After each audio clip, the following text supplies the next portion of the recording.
You own this place. I did, yes. 3 years ago, we acquired it in a purchase when we bought the Chapel Hill Golf Course, and this was part of our inheritance, I guess you can say.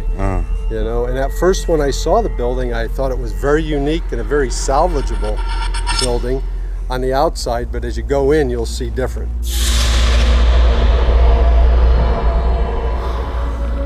There's several parts of this building that are very difficult to get around because we had some major collapses. Well, it's beautiful. I mean, the Gothic architecture. And what year is it? It was built in 1875, and the county engineers or trustees at the time were kind of embarrassed because they had nowhere to put their indigent people, and they acquired a grant, $30,000, started to build it in 1875, and the initial contractor went bankrupt. It sat for a year, hired a new contractor, and finished it in 1877, I believe, at a total cost of $90,000. Now, indigent people, you mean basically it's a poorhouse? Exactly. It was mainly constructed to house the poor people, acted as an infirmary for TB patients. Strange how they would actually put TB patients with other people that were not Well, that affected. was the design of the building. Like I say, it was engineered and designed by a psychiatrist out of Western Pennsylvania. I work at the public library and I work on local history. I collect snippets of local history, and in my collecting I have gathered information and obituaries about people who died here.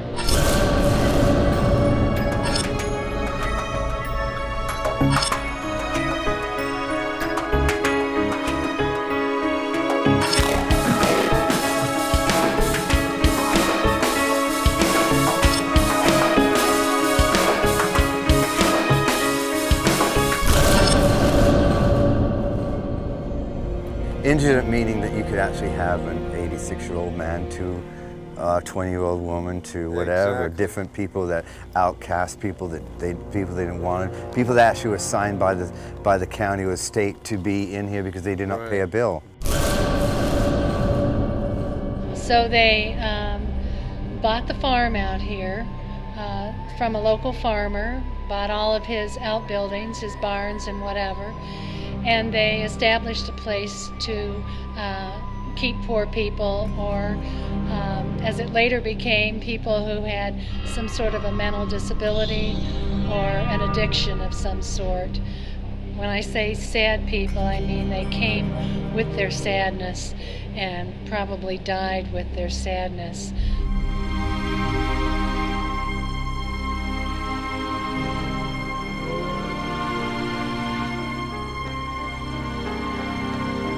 I would say there's a definite sadness over the place.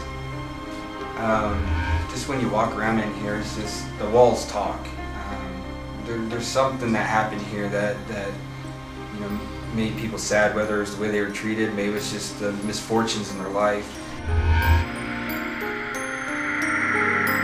And in this town, they were pretty wealthy, and they kind of more or less pissed away their money, and they ended up in the poorhouse.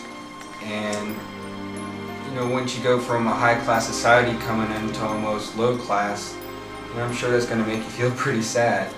And I believe that they still wander around.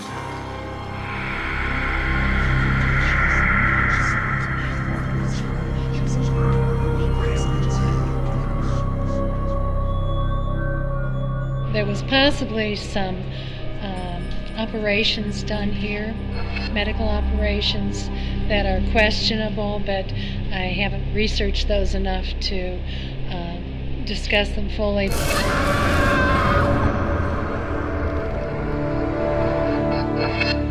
Will you let us in? Yeah, we're going to go through the only entrance in the building. It's the west corner of the building.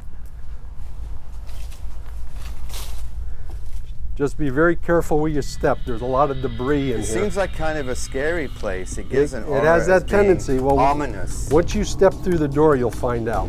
Just watch your step here. As you come into the main hallway, to the left here is... What's this? That's the basement, and not too many people go down there. These are like really old cast iron stairs. These staircases, like I said, this place was built in 1875. I think they were made in Cincinnati, Ohio. There's some markings on them, as you can see. We get to a clear area. Well, like I say, there's 3 of these identical through the building. God, these must have been beautiful in the day. Oh God, can you imagine? I know. I'm seeing like a Titanic vibe, you know? Yes.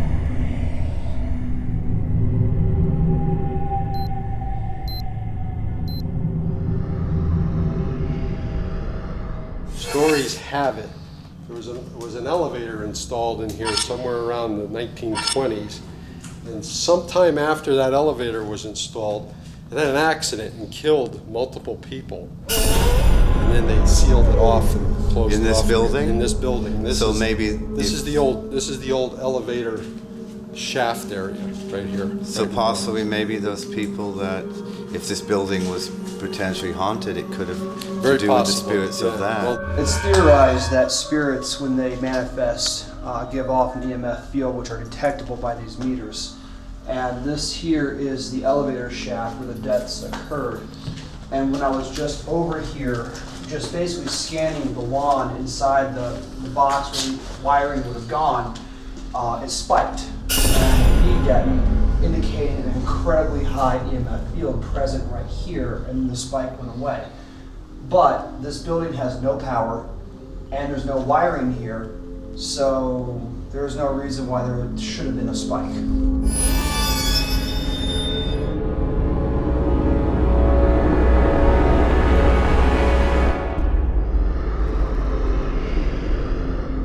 Basically, about a year and a half ago, I had found Tony Baumgartner on Facebook, and I seen that he was into local filmmaking. Well, I was involved with a production company a couple years back, shooting an independent short film, Terrorizer.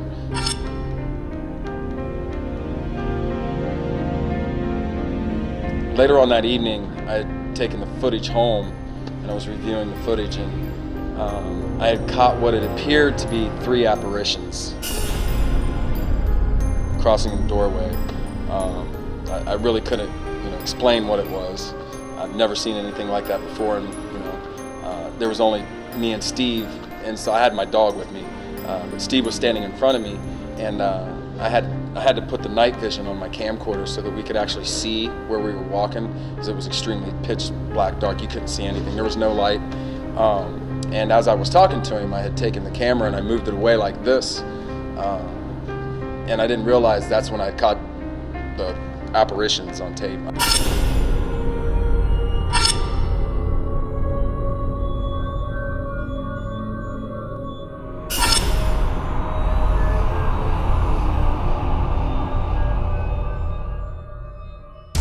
Famous shadow, how to catch a shadow person is you sit here and you put this thing all night, and as long as there's no trees or anything high with the windows, you can see people passing by the light.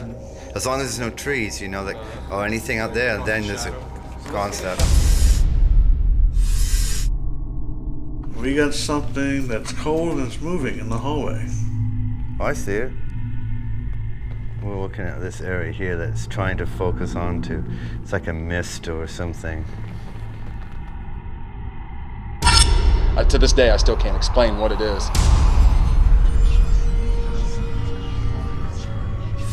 Maxine, you worked here in 1942? No, 45 to 47. And what was your job? I was the maid, took care of the rooms, the washing, and then I cooked. Do you remember how many rooms were here? No. No. Over 100 though, right? I don't know. No. I never was on the 3rd or 4th floor. Why not? What? That was where the women lived and the men lived. And I just never was up there. And what kind of people lived here? People that didn't have homes. Some of them, their health was bad. They had one lady that had eczema real bad. And what was the conditions here? Were they clean, or there were a lot of bugs? Or... Oh man. Yeah, a lot of bugs. A lot of cockroaches and rats. But Did you see them like running on the floors and in the bed? Yes. In the beds. Yeah. When I cooked in the dining room, you could put the light on and they just go all directions. Did you scream? Extremely. Extremely. And some of them were big. I mean, they were grandpas. And the rats, I met one in the hallway one time and I screamed bloody murder. I lived in there too. Oh, you did? It must look very different to you now. Oh my land, I can't tell. This one, you've kept this one cleaner. Mom would be proud. Yep.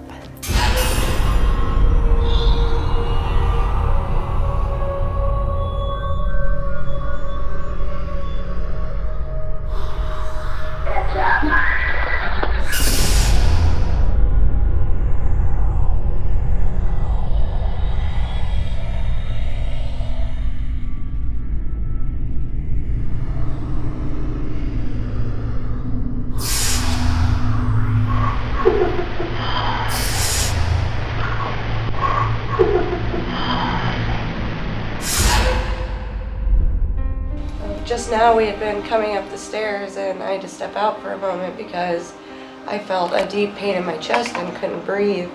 And what we believe it was is a spirit here was reaching out, trying to make me feel what he went through.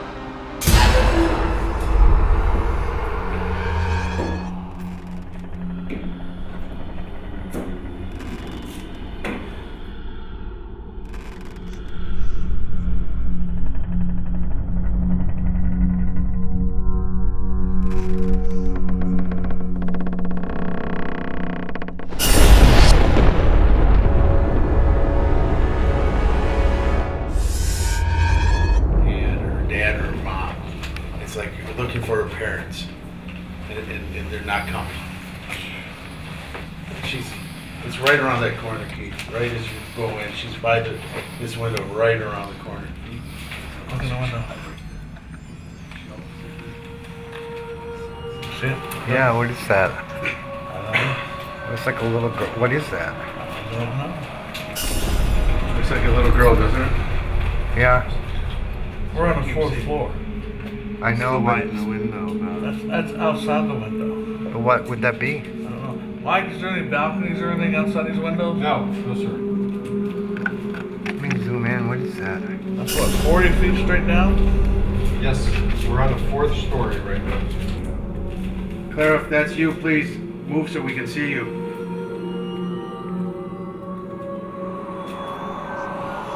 The bad thing is we can't walk in this room to go see what that is. Well, the energy in this side of the building was unsettled, and we've had similar stories of small things of this nature happening when people come in. Power supply. Power supplies, weird feelings, goosebumps, cold drafts. I walked through this room and I had a huge headache. It just felt like somebody touched me, and then I had this headache and I just get real dizzy. It feels like a male presence. Oh.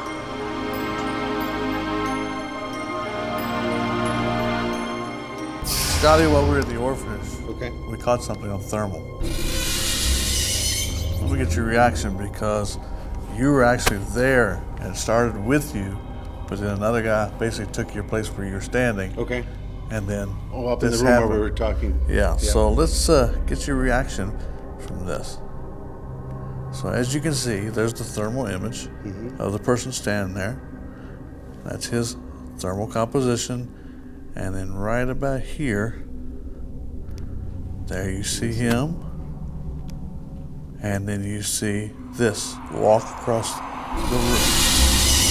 Oh my God. Right. Look at that. It actually came across him. I mean, it was it looked like the same shadow, then all of a sudden it walked away. You know, like it just split from its other Right. shadow.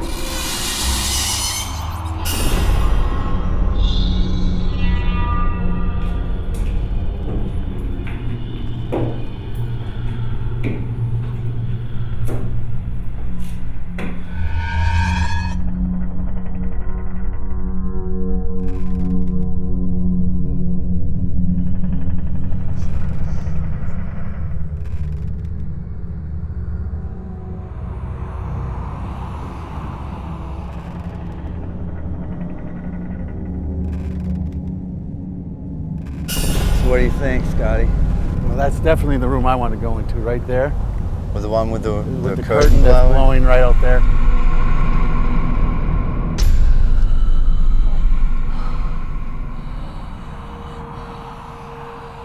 It's a male energy.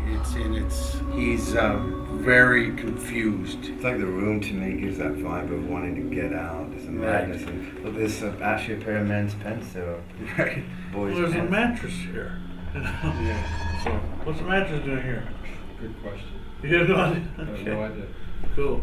But it seemed he's very confused individual. He's Was got this- a lot of emotion, Adolescent. hormonal type of issues. I feel. Was this like his room or something? Or? Yeah. He stayed here.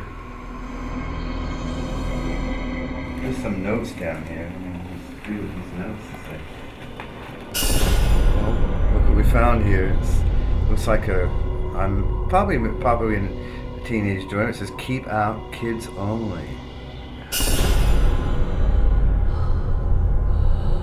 It was very. They were scared in the building when they were here, and they were the kids wanted. That's why they said only kids in here, because there were some other creepy guys in here, and they didn't like it. So the kids were really scared to be in this room.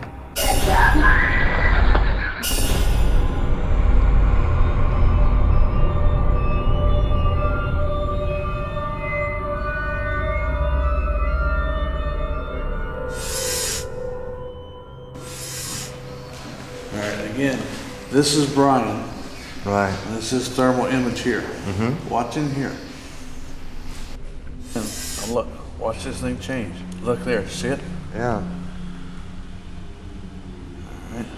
There, now what? Now that's all Brian. So, Tell it goodbye. Michael, we appreciate you coming over here next to us, but it's time to go. So goodbye. Yeah, you can go live with Brian. He'd love to have you. You can come play with my kids. Look at that. Look. Oh my God. What is that? Now watch what goes across. Look. Oh my God. Did you see that? How can that move like that? I don't know. And he wouldn't cross it. There's nobody walking across there because you and I were standing together, and he was right in Oh, front I of us. know. Nobody was So there. what? That, look at that.